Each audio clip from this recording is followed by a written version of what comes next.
Ini kita lagi naik sama-sama guys. Apa itu? Suara apa itu? Asli serem banget naik di sini. Makin tinggi makin mereng. Guys, gue naik ke sini jadi inget gue waktu naik ke Menara Pisa guys.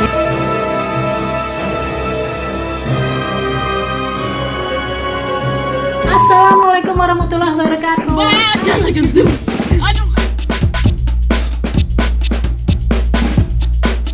Hai teman Maya, halo semuanya. Halo, assalamualaikum teman Maya. Hari ini gue lagi jalan-jalan ke Museum Bahari yang sudah dibangun sejak tahun 1718. Nah, kali ini gue ditemani sama pelajar dari SMK 9 dan kita akan masuk ke dalam museum ini dan mengetahui sejarahnya. Yuk kita masuk ke dalam ya. Ya, jadi gedung Museum Bahari ini dulunya adalah ruang rempah-rempahnya pada zaman Belanda. Kemudian pada zaman Jepang berubah menjadi ruang untuk logistik. Kemudian pada saat sudah diambil oleh pemerintah kita jadi PLN, baru akhirnya jadi museum. Kita lagi di ruang pertama di Museum Bahari ini. Nah, sekarang mereka mau jelasin apa nih ceritanya? Ini adalah peta yang dibuat oleh orang Belanda, peta Batavia. Jadi di sini adalah Museum Bahari. Lalu di sini ada Museum Fathahillah, kota-kota tua. Lalu di sini ada Museum Wayang yang dulunya adalah gereja. Oh, Museum Wayang. Iya. Oh, dulunya gereja. Yang mana yang ini? Yang ini. Oke. Dan ini adalah Selat Sunda. Oh, ini Selat Sunda. Iya. Museum Baharinya berarti ini ya? Yang ini. Yang ini. Sorry. Fathahillah. Oh, itu Fathahillah. Oh, deketan ya? Iya. Berarti ya. Pelabuhan Sunda Kelapanya mana? Oh, ya berarti di depan persis ya. Oke. Mari kita. Ini adalah miniatur Janggolan Madura.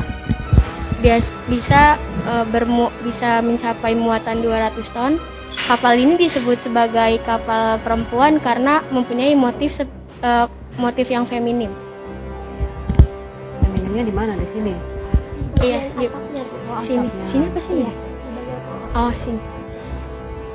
Lucu sih ya. Ini adalah miniatur kapal Amsterdam yang kapal ini memiliki jumlah layar yang banyak, yaitu dengan jumlah 18 layar. Dan di sebelah kanan kirinya terdapat lubang meriam sejumlah 22 lubang meriam. Dan kapal ini digunakan sebagai berperang. Dan pernah terjadi tragedi tenggelamnya kapal di Laut Inggris. Ini adalah perahu Ujung Jawa Borobudur Majapahit. Ini digunakan pada masa Majapahit dan terdapat di relief di Candi Borobudur. Contoh. Oh, ini reliefnya ya.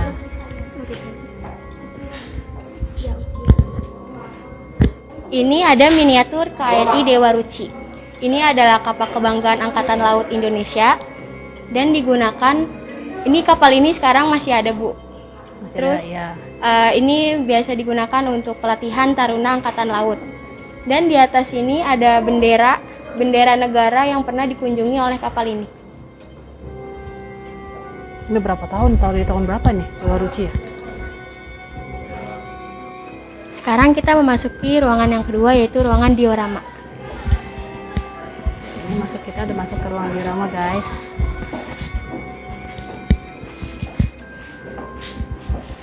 Nah, ini ruangannya ber-AC guys. Enak, dingin. Dan kayaknya lebih... Ini baru direnov ya? Apa gimana? Enggak, kayaknya udah lama deh, Bu. Udah lama ya? Iya. Oh, enak, dingin. Oke. Ruangan ini terdapat patung-patung pahlawan yang penyiar agama Buddha, Kristen, Katolik, dan Islam. Fahien adalah bisu asal Cina yang pernah ke India untuk mengambil kitab suci agama Buddha. Dia orang Cina pertama yang masuk ke Indonesia.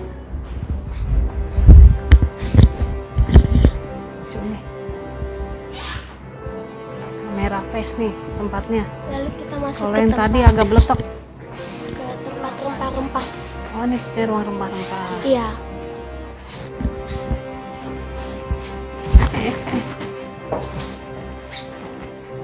Ini terdapat rempah-rempah yang ada di Indonesia. Ya.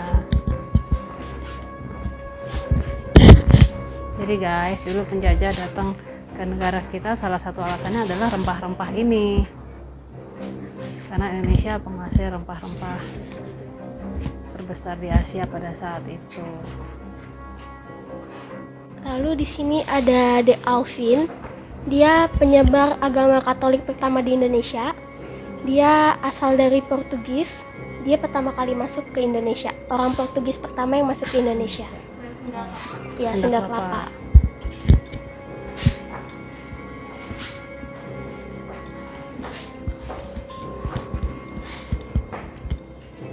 Ini adalah Cornelis de Houtman. Dia pertama kali menginjakan kakinya ke Banten.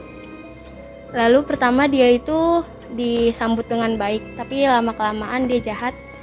Ke Banten itu tujuan dia untuk mengambil rempah lada, dan karena dia jahat, jadi seenaknya dia diusir dan dia melarikan diri ke Maluku, dan di sana dia mencari rempah-rempah rempah pala. Selanjutnya ini ada Marco Polo. Marco Polo ini pernah tinggal di Cina selama 17 tahun. Nah, selama di Cina itu dia pernah nyobain mie. Dan dia suka sama rasa mie. Saat dia kembali ke Italia, dia mau coba buat mie-nya kembali, tetapi bentuk dan rasanya itu berbeda. Karena setelah berbeda itu Cuek, santai. Tenang. maaf Kak, Nggak apa-apa, jangan grogi.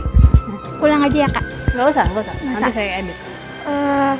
Bentuk dan hasilnya itu berbeda, dan hasilnya itu yang kita kenal sebagai pasta sekarang. Ada spaghetti. Lalu selanjutnya ada Laksamana Chongho. Ini merupakan orang Cina yang beragama Islam. Dia berasal dari suku Hui, yang dimana suku Hui mayoritasnya agama Islam. Dia menyebar agama Islam. Di sampingnya ada Abel Tasmania. Abel Tasmania merupakan penemu jalur Tasmania.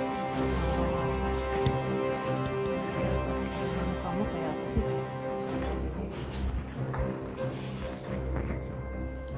Oke guys, jadi gue sekarang memasuk ke dalam sebuah section yang dulunya ruangan ini kebakar. Jadi Museum Bahari ini pernah kebakaran dan sekarang dijadikan museum lagi, jadi kayak in memoriam gitu. Jadi banyak koleksi-koleksi yang terbakar. Kayak gini guys.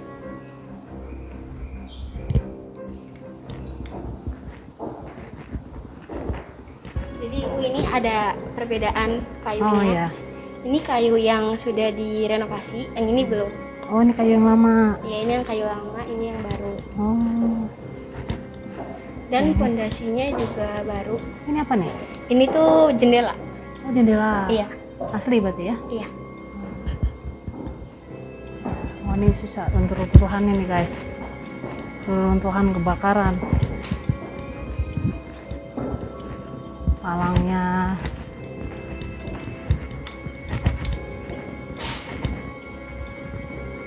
Ya, ada. Ini pondasi yang sudah direnovasi, ini yang belum. Tunggu, bentar. Gimana tadi?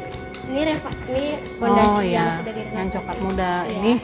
Ini yang yang belum. udah Ini renovasi. terbuat dari kayu jati, Nah, yang aslinya dari kayu jati. Mahal ya, sayang kebakar ya.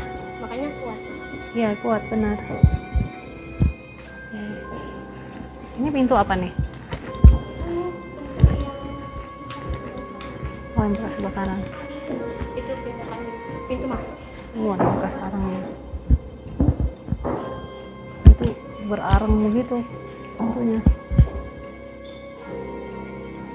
Oke guys, jadi anak-anak ini nggak berani naik ke atas. Jadi katanya lantai 3 ini forbidden area gitu lah ya, nggak boleh dinaikin, nggak boleh dikunjungin. Takut terjadi hal-hal yang tidak diinginkan katanya. Gue juga nggak tahu ada apa di lantai 3. Cuman tadi ada yang naik selain gue. Ada orang yang naik.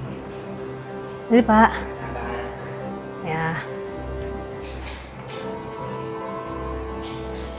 Nah. Pak, izin kerja di sini. Boleh wawancara dong dikit. Emang katanya nih lantai 3 nggak boleh ada yang naik Pak. Di lantai 3 nggak boleh ada yang naik katanya. Apa namanya belum resmi dibuka aja. Oh belum resmi dibuka. Makanya kan habis dibuka, habis kebakaran dulu tuh. Oh, emang kenapa? Kenapa nggak boleh naik gitu ya? Kurang tahu lah.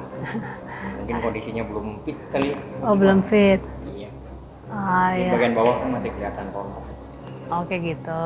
Iya. Nah, dulu sebenarnya waktu kejadian kebakaran itu ada korban nggak sih Pak? Nggak ada, kalau korban jiwa sih nggak ada. Oke gitu. Kononnya sih katanya ada, cuma disembunyikan katanya. Nah, ini lantai 3. Ini termasuk yang bekas kebakaran ya? Iya. Pokoknya gedung-gedung yang baru yang ininya kita pakai besi semuanya, nah, itu yang belum kebakaran. Oh gitu. Ya, dulu. Ya guys, jadi ini termasuk yang gedung bekas kebakaran juga. Nah,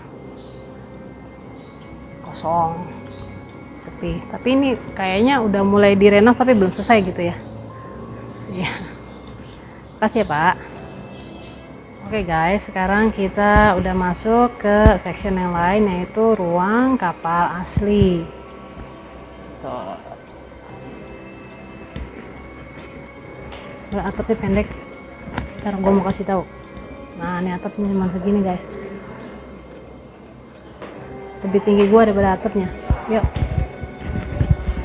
Berikut ini adalah kapal Sandek. Kapal Sandek ini dipakai oleh mahasiswa Trisakti saat di Flores. Jadi di bawahnya ini untuk menyimpan barang, orangnya duduk di atas. Oh.